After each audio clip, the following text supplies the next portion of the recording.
ਅੱਜ ਦੇ ਅਖਬਾਰਾਂ 'ਚ ਖਬਰ ਹੈ, ਕੱਲ ਟ੍ਰੇਡ ਯੂਨੀਅਨਾਂ ਦੇ ਆਲ ਇੰਡੀਆ ਪਲੇਟਫਾਰਮਾਂ ਦੀ ਮੀਟਿੰਗ ਹੋਈ ਹੈ ਅਤੇ ਉਸ ਮੀਟਿੰਗ 'ਚ ਕਿਸਾਨ ਪਲੇਟਫਾਰਮਾਂ ਦੇ ਨੁਮਾਇੰਦੇ ਵੀ ਸ਼ਾਮਲ ਹੋਏ ਨੇ।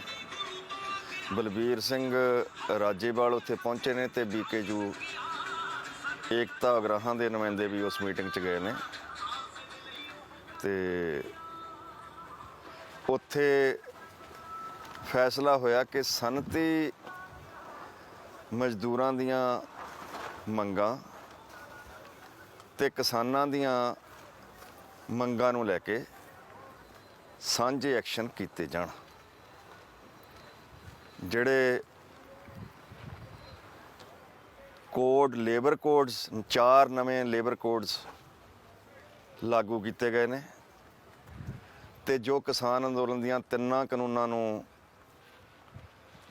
ਰੱਦ ਕਰਾਉਣ ਦੀਆਂ ਅਤੇ ਇਸ ਤੋਂ ਬਿਨਾਂ ਬਿਜਲੀ ਐਕਟ ਅਤੇ ਦੂਸਰੀਆਂ ਮੰਗਾਂ ਨੇ। ਇਹਨਾਂ ਮੰਗਾਂ ਨੂੰ ਸਾਂਝੇ ਤੌਰ 'ਤੇ ਲੈ ਕੇ ਵੱਖ-ਵੱਖ ਦਿਨਾਂ 'ਤੇ ਐਕਸ਼ਨ ਪਲਾਨ ਕੀਤੇ ਜਾਣ। ਇਹੋ ਜਿਹਾ ਸੰਕੇਤ ਵੀ ਆਇਆ ਕਿ ਸ਼ਾਇਦ ਇੱਕ ਦਿਨ ਕਿਸਾਨ ਵੀ ਅਤੇ ਸਨਅਤੀ ਮਜ਼ਦੂਰ ਵੀ ਸਾਂਝਾ ਨਿੱਜੀਕਰਨ ਵਿਰੋਧੀ ਦਿਵਸ ਮਨਾਉਣ। ਇਹ ਐਕਸ਼ਨ ਮਹੱਤਵਪੂਰਨ ਹੈ। ਇਸ ਕਰਕੇ ਮਹੱਤਵਪੂਰਨ ਹੈ ਕਿਉਂਕਿ ਇਸ ਸੰਘਰਸ਼ ਦੌਰਾਨ ਸਭਨਾਂ ਅਜਿਹੇ ਲੋਕਾਂ ਨੂੰ ਜਿਹੜੇ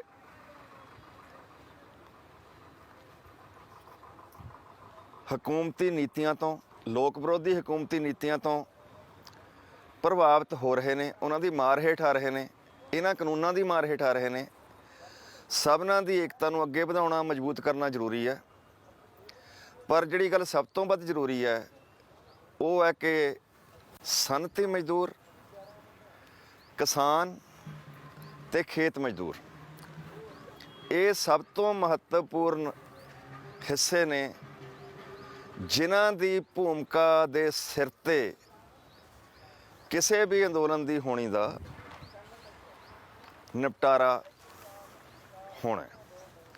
ਸੋ ਇਹ ਸਾਂਝ, ਇਹ ਐਕਸ਼ਨ ਲਾਜ਼ਮੀ ਤੌਰ 'ਤੇ ਮਜ਼ਦੂਰ ਕਿਸਾਨ ਏਕਤਾ ਨੂੰ ਅੱਗੇ ਵਧਾਉਣ ਦਾ ਜ਼ਰੀਆ ਬਣਨਗੇ, ਬਸ਼ਰਤੇ ਕਿ ਇਹਨਾਂ ਨੂੰ ਬਿਲਕੁਲ ਹੇਠਲੇ ਪੱਧਰ 'ਤੇ ਗਰਾਸ ਰੂਟ ਲੈਵਲ 'ਤੇ ਮਜ਼ਦੂਰਾਂ ਅਤੇ ਕਿਸਾਨਾਂ ਦੀ ਏਕਤਾ 'ਚ ਪਲਟਿਆ ਜਾਵੇ।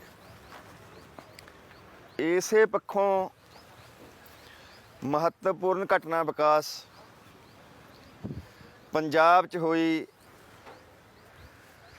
ਕਿਸਾਨ ਮਜ਼ਦੂਰ ਏਕਤਾ ਰੈਲੀ ਹੈ। ਉਸ ਰੈਲੀ 'ਚ ਕਿਸਾਨਾਂ ਤੋਂ ਇਲਾਵਾ ਖੇਤ ਮਜ਼ਦੂਰਾਂ ਦੀ ਗਿਣਨਯੋਗ ਕਾਫੀ ਉਤਸ਼ਾਹਜਨਕ ਲਾਮਬੰਦੀ ਹੋਈ ਹੈ ਔਰ ਉਸ ਤੋਂ ਬਾਅਦ ਵੀ ਖੇਤ ਮਜ਼ਦੂਰ ਸਰਗਰਮੀਆਂ ਦੀ ਲੜੀ ਜਾਰੀ ਰਹਿ ਰਹੀ ਹੈ। ਇਹ ਸਰੋਕਾਰ ਪਹਿਲਾਂ ਚਰਚਾ ਦਾ ਵਿਸ਼ਾ ਬਣਿਆ ਹੋਇਆ ਕਿ ਤਿੰਨੇ ਖੇਤੀ ਕਾਨੂੰਨਾਂ ਦਾ ਜਿੰਨਾ ਅਸਰ ਕਿਸਾਨਾਂ 'ਤੇ ਪੈਣਾ ਉਹਦੇ ਨਾਲੋਂ ਕਿਤੇ ਵੱਡਾ ਅਸਰ ਖੇਤ ਮਜ਼ਦੂਰਾਂ 'ਤੇ ਪੈਣਾ। ਜਦੋਂ ਕਿਸਾਨਾਂ ਦੀ ਰੋਟੀ ਖੁੱਸਣ ਦੀ ਗੱਲ ਆਉਂਦੀ ਹੈ ਉਹ ਜ਼ਮੀਨ ਨਾਲ ਜੁੜ ਕੇ ਆਉਂਦੀ ਹੈ। ਜ਼ਮੀਨ ਜਾਊਗੀ ਤਾਂ ਰੋਟੀ ਵੀ ਜਾਊਗੀ, ਲੇਕਿਨ ਖੇਤ ਮਜ਼ਦੂਰਾਂ ਦੀ ਰੋਟੀ ਤਾਂ ਸਿੱਧੀ ਹੋ ਜਾਊਗੀ। ਦੋ ਪਹਿਲੂ ਨੇ, ਇੱਕ ਕਿਸਾਨਾਂ ਦੀਆਂ ਜ਼ਮੀਨਾਂ ਖੁੱਸਣ ਨਾਲ ਬੇਜ਼ਮੀਨਿਆਂ ਦੀ ਗਿਣਤੀ 'ਚ ਵਾਧਾ ਹੋਊਗਾ, ਰੁਜ਼ਗਾਰ ਮੰਗਦੇ ਲੋਕਾਂ ਦੀ ਗਿਣਤੀ 'ਚ ਵਾਧਾ ਹੋਊਗਾ। ਇਹਦੇ ਸਿੱਟੇ ਵਜੋਂ ਕਿਸੇ ਵੀ ਖੇਤਰ 'ਚ ਤਨਖਾਹਾਂ ਡਿੱਗਣਗੀਆਂ, ਥੱਲੇ ਆਉਣਗੀਆਂ। ਇਸ ਢੰਗ ਨਾਲ ਖੇਤ ਮਜ਼ਦੂਰਾਂ 'ਤੇ ਅਸਰ ਪਊਗਾ। ਦੂਜੀ ਗੱਲ, ਰੁਜ਼ਗਾਰ ਦੇ ਮੌਕਿਆਂ 'ਤੇ ਅਸਰ ਪਊਗਾ। ਜਦੋਂ ਰੁਜ਼ਗਾਰ ਮੰਗਣ ਵਾਲੇ ਵੱਡੀ ਗਿਣਤੀ 'ਚ ਨੇ ਤਾਂ ਲਾਜ਼ਮੀ ਤੌਰ 'ਤੇ ਪਹਿਲਾਂ ਹੀ ਬੇਰੁਜ਼ਗਾਰੀ ਦਾ ਪੱਧਰ ਬਹੁਤ ਜ਼ਿਆਦਾ ਉੱਚਾ ਹੈ। ਇਹ ਸਮੱਸਿਆ ਹੋਰ ਡੂੰਘੀ ਹੋਊਗੀ। ਦੂਜੀ, ਜਿਹੜਾ ਜ਼ਰੂਰੀ ਵਸਤਾਂ ਸੰਬੰਧੀ ਕਾਨੂੰਨ ਦੀਆਂ ਸੋਧਾਂ ਨੇ, ਉਹਨਾਂ ਨੇ ਸਿੱਧੇ ਰੂਪ 'ਚ ਹੀ ਸਭ ਤੋਂ ਵੱਧ ਖੇਤ ਮਜ਼ਦੂਰਾਂ ਨੂੰ ਪ੍ਰਭਾਵਿਤ ਕਰਨਾ ਹੈ। ਜ਼ਖੀਰੇਬਾਜ਼ੀ ਵਧਣੀ ਹੈ, ਰਾਸ਼ਨ ਦੀ ਮਹਿੰਗਾਈ ਵਧਣੀ ਹੈ, ਜਿਹੜੀ ਜਨਤਕ ਵੰਡ ਪ੍ਰਣਾਲੀ ਆ, ਜਿੰਨੀਆਂ ਕੁ ਚੀਜ਼ਾਂ ਹੁਣ ਮਿਲਦੀਆਂ ਨੇ ਉਹਨਾਂ ਦਾ ਵੀ ਭੋਗ ਪੈਣ ਦੀ ਦਿਸ਼ਾ ਬਣੀ ਹੋਈ ਹੈ। ਇਸ ਕਰਕੇ ਖੇਤ ਮਜ਼ਦੂਰ ਸਭ ਤੋਂ ਜ਼ਿਆਦਾ ਇਹਨਾਂ ਕਾਨੂੰਨਾਂ ਦਾ ਅਸਰ ਹੰਢਾਉਣ ਵਾਲਾ, ਮਾਰ ਹੰਢਾਉਣ ਵਾਲਾ ਹਿੱਸਾ ਨੇ। ਇੱਕ ਹੋਰ ਸਿੱਟਾ ਵੀ ਜਿਹੜਾ ਇਹਨਾਂ ਕਾਨੂੰਨਾਂ ਦਾ ਨਿਕਲਣਾ, ਉਹ ਇਹ ਹੈ ਕਿ ਜਿਹੜੀ ਠੇਕਾ ਖੇਤੀ ਹੈ, ਠੇਕਾ ਖੇਤੀ ਛੋਟੇ ਛੋਟੇ ਖੇਤਾਂ 'ਤੇ ਬਹੁਤੀ ਮੁਨਾਫਾ ਬਖਸ਼ ਨਹੀਂ ਹੋ ਸਕਦੀ। ਜੇ ਠੇਕਾ ਖੇਤੀ ਵਾਲੇ ਕਾਨੂੰਨ ਪੁੱਗ ਜਾਂਦੇ ਨੇ, ਇਸ ਖੇਤੀ ਨੂੰ ਲਾਗੂ ਕੀਤਾ ਜਾਂਦਾ ਹੈ, ਤਾਂ ਇਹ ਨਹੀਂ ਹੋਣਾ ਕਿ ਜਿਹੜੀਆਂ ਦੇਸੀ ਤੇ ਵਿਦੇਸ਼ੀ ਕਾਰਪੋਰੇਟ ਕੰਪਨੀਆਂ ਨੇ, ਉਹ 1 ਕਿੱਲੇ ਦੇ ਵਾਲੇ ਕਿਸਾਨ ਨਾਲ, 1.5 ਕਿੱਲੇ ਵਾਲੇ ਕਿਸਾਨ ਨਾਲ, 2 ਕਿੱਲੇ ਵਾਲੇ ਕਿਸਾਨ ਨਾਲ ਉਹ ਠੇਕਾ ਕਰਨਗੀਆਂ। ਇਹ ਠੇਕੇ ਵੱਡੇ ਖੇਤਾਂ ਨਾਲ ਹੋਣਗੇ, ਵੱਡੇ ਖੇਤਾਂ ਵਾਲਿਆਂ ਨਾਲ ਹੋਣਗੇ, ਤਾਂ ਹੀ ਉਹਨਾਂ ਨੂੰ ਇਹ ਠੇਕਾ ਖੇਤੀ ਦਾ ਕੋਈ ਫਾਇਦਾ ਹੈ।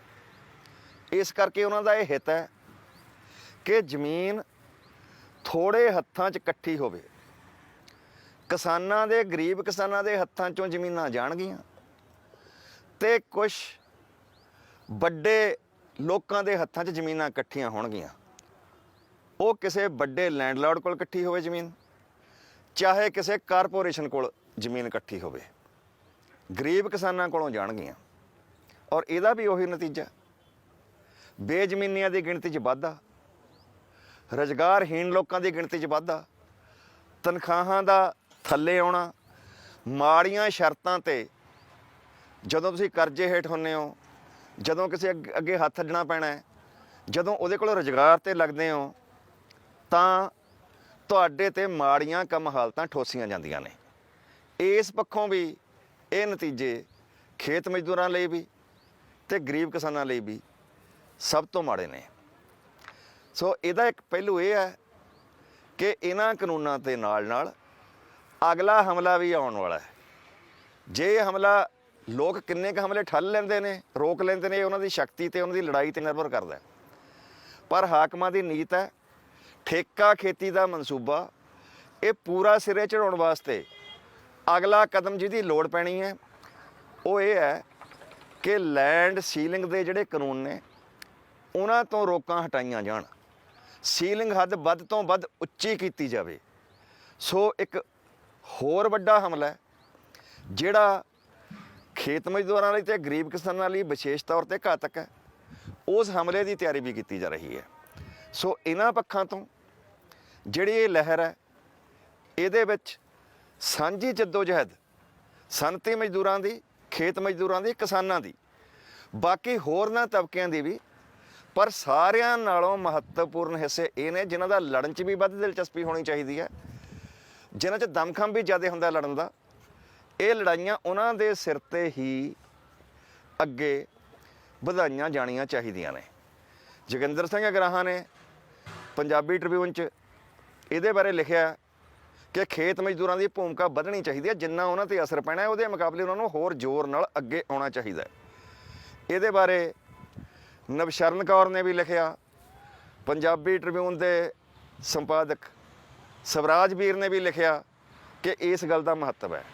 ਇਸ ਕਰਕੇ ਇਸ ਤਰ੍ਹਾਂ ਦੀਆਂ ਪਹਿਲ ਕਦਮੀਆਂ, ਜਿਵੇਂ ਇਹ ਹੋਈ ਹੈ ਸਨਅਤੀ ਮਜ਼ਦੂਰਾਂ ਨਾਲ ਸਾਂਝ ਵਧਾਉਣ ਦੀ ਪਹਿਲ ਕਦਮੀ, ਕੱਲ੍ਹ ਜਿਹਦਾ ਐਲਾਨ ਹੋਇਆ, ਜੋ ਬਰਨਾਲਾ ਰੈਲੀ 'ਚ ਹੋਇਆ, ਇਹੋ ਜਿਹੇ ਕਦਮਾਂ ਰਾਹੀਂ ਇਸ ਖੇਤ ਮਜ਼ਦੂਰ, ਕਿਸਾਨ ਤੇ ਸਨਅਤੀ ਮਜ਼ਦੂਰਾਂ ਦੀ ਏਕਤਾ ਨੂੰ ਹੋਰ ਅੱਗੇ ਵਧਾਉਣ ਦੇ ਕਦਮ ਲਏ ਜਾਣੇ ਚਾਹੀਦੇ ਨੇ। ਸੋ ਇਹ ਜਿਹੜਾ ਕੱਲ੍ਹ ਦੀ ਮੀਟਿੰਗ ਹੈ ਤੇ ਸੱਦਾ ਹੈ, ਇਸ ਪੱਖੋਂ ਉਹਦੇ ਮਹੱਤਵ ਨੂੰ ਦੇਖਿਆ ਜਾਣਾ ਚਾਹੀਦਾ ਹੈ।